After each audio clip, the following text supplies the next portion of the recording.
वज़ीर आज़म शहबाज शरीफ की ज़ेर सदारत खुसूसी सरमायाकारी सहूलत काउंसिल की एपेक्स कमेटी का इजलास इस्लामाबाद में जारी है।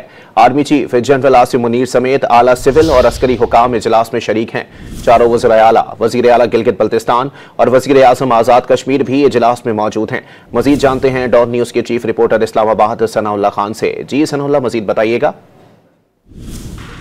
जी बिल्कुल, SIFC की जो एपेक्स कमेटी है उसका ये 11वां इजलास है जिसकी वज़ीर आज़म सदारत कर रहे हैं और 2 घंटे से ये इजलास जारी है। इसमें तकरीबन तमाम वफाकी वज़रात, चारों सूबों के चीफ मिनिस्टर्स, इसके अलावा GB के वज़ीर आला, AJK के प्राइम मिनिस्टर, आर्मी चीफ और SIFC के जो दीगर एहलकार हैं वो शरीक हैं।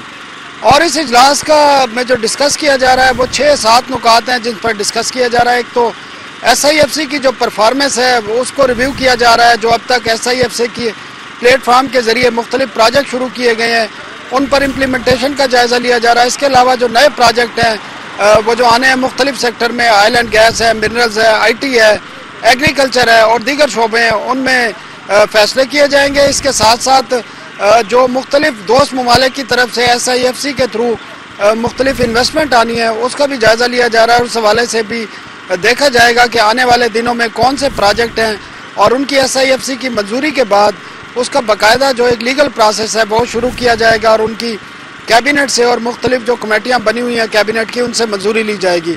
अब 2 घंटे से ज़्यादा हो गए इस इजलास को शुरू हुए और इस इजलास के फैसलों के बारे में एलामिया जारी किया जाएगा जो अब तक बताया गया है। जी।